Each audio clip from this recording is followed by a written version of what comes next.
है वो इम्पोर्टेंट है।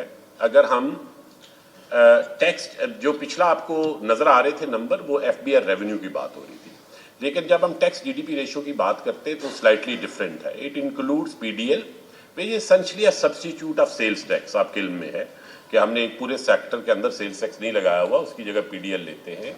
And then there are provincial revenues. तो अगर आप इस साल के एंड में जून का नंबर देखें तो हमें प्रोविंशियल रेवेन्यू से 0.85% ऑफ जीडीपी आ रहा है, और जो पीडीएल से 1.03% ऑफ जीडीपी आ रहा है। और from FBR revenue loan which are 4 taxes as you know, उससे हमें 10.33 आ रहा है। यही एक साल पहले जो नंबर था 10.33, ये 8.83 था या 8.36 था, let's put it that way, which is 1.49 अगर आप उसे उस पुरानी स्लाइड पे देखें। अगर आप आगे सफर की बात करें, और ये भी इंपॉर्टेंट है कि अगले 3-4 सालों में हमने कहाँ जाना है, तो हमें 18% of tax GDP nation as a whole जाना है, which includes provincial revenue and that includes PDL. अगर 18% पे हम चले जाते हैं तो कंपेरेबल लेवल ऑफ डेवलपमेंट के ऊपर जो दूसरे मुल्क हैं उनके साथ हम तकरीबन पहुंच जाते हैं, और इससे ऊपर जाना would be over pressing the thing, तो जिससे और कॉन्सिक्वेंसेज होने का खतरा है। तो हम 18% जब जाएंगे तो फेडरेशन का जो होगा इसमें कंट्रीब्यूशन, दैट वुड बी रफली 13.85 विच इज एफबीआर प्लस 1.15 जो हमें पीडीएल से मिलेगा। तो ये 15% फेडरेशन से आएगा, 3% सूबों से आएगा। अब ये अगर राइट साइड का आप टेबल देखें तो आपको अंदाजा होगा कि ये सफर किधर ज्यादा तय होना है। पीडीएल में तो is not much, you know, वो रफली हम वही हैं, वो हल्का सा चेंज आता है उसकी वजह से, तो मार्केट की वजह से।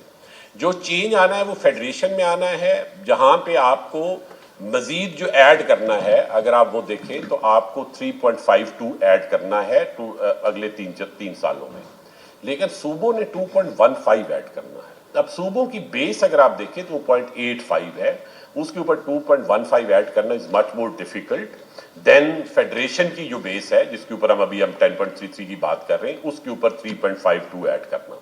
ये उतना ज्यादा मुश्किल काम नहीं है, लेकिन उतना मुश्किल नहीं है जितना सूबों के लिए। तो there is a lot of soul searching जो which has to take place at the provincial level, और वो आप क्योंकि इकोनॉमिक्स को देखते हैं और उसको सारा देखते हैं तो आपके इल्म में है कि सूबों के ऊपर शायद उतना प्रेशर नहीं है रेवेन्यू मोबिलाइजेशन का जितना फेडरेशन के ऊपर है। उसके ऊपर एक सेपरेट डिबेट की भी जरूरत है, और वो मरहला अप्रोप्रिएट लेवल पे होगी भी। आगे चलिए। अच्छा, अब ये अगर आप देखें ना कि ये हम कर कैसे रहे, तो हमारे पे एक इतराज ये होता था कि आप डीपनिंग आप वो तो कर रहे हैं, आप ब्रॉडनिंग पे ज्यादा काम नहीं कर रहे। तो टैक्सेशन रिफॉर्म ना 1 ईयर फिनोमिनन नहीं होता, ये 3-4-5 साल लगते हैं। जिन मुल्कों ने कहीं भी फंडामेंटली शिफ्ट की अपनी टैक्स जीडीपी रेशियो, और जिसकी कुछ मिसालें हमारे पास हैं, मैक्सिको में है, इंडिया में है, कुछ और मुल्कों में है, 12-13 से 18-19 पे जाना, which means 5 percentage point change करना, they have taken 5 years or so। इस साल जो इंडिविजुअल्स की फाइलिंग है उसमें जो इजाफा हुआ है, देखिए 3 तरह की हमारे पास फाइलिंग सितंबर में आती है, बाकी तो दिसंबर में आती है कंपनी की फाइलिंग। आपके लिए सितंबर में छोटी कंपनीज आती हैं, एओपीज आती हैं, और इंडिविजुअल्स आते हैं, बट लार्ज मेजॉरिटी इंडिविजुअल्स होते हैं एसेंशियली। इसका 95% इंडिविजुअल्स ही होते हैं। और जो आपकी, जब हम कहते हैं कि हमने बेस को बढ़ाना है, तो हम एसेंशियली नंबर ऑफ इंडिविजुअल्स की तादाद बढ़ाने की बात कर रहे होते हैं। तो हमारा 18% इस साल जो है वो नंबर ऑफ फाइलर्स में इजाफा हुआ है, और पिछले साल की निस्बत विच इज कि आप 49 लाख से तकरीबन 59 लाख पे चले गए हैं। और अगर आप टैक्स पेड विद रिटर्न की बात करें तो अच्छा, ये टोटल टैक्स नहीं है। कहीं जब हम ये बात करते हैं तो कई दफा ये लगता है कि सिर्फ 9 बिलियन का इजाफा, ऐसा नहीं है। उन्होंने साल पूरा जो किया उसको तो उन्होंने लिख दिया, प्लस उन्हें जो एडिशनल पे करना पड़ा वो ये था, वो उसकी बात हम कर रहे हैं 9 बिलियन की या 14%। बट अगर आप परसेंटेज में देखें तो वो जो पिछले साल पे किया उसकी बेस का इफेक्ट खत्म हो जाता है। 14% इन मुश्किल हालात में हम ये समझते हैं कि ये सिग्निफिकेंट इंक्रीज है, जबकि ओवरऑल बाकी आपको मसाइल इकोनॉमी के हवाले से इन्फ्लेशन का कम होना, क्योंकि आप नॉमिनल नंबर्स में ये अभी हम नंबर ले रहे हैं, तो with inflation is as low as 4%, you know that. तो इसके अंदर ये सिग्निफिकेंट इंप्रूवमेंट है। आगे चलिएगा। अब अगर आप एफबीआर रेवेन्यू के टारगेट्स की अगर हम बात करें तो ये, क्योंकि आपने सबने मुझसे ये सवाल भी करना है, तो मैंने कहा मैं पहले एडमिट कर लूं। تو آپ کو پتا ہے کہ جولائی میں ہمارا ٹارگٹ ہوا تھا، اگست میں نہیں ہوا تھا، سپٹمبر میں نہیں ہوا تھا، ہم 275 بلین کے شارٹ فال کے اوپر ہیں اس وقت. And as time moves on اس میں سے کچھ ریکور ہو جائے گا، کچھ نہیں ہوگا، اور that is where we will stand.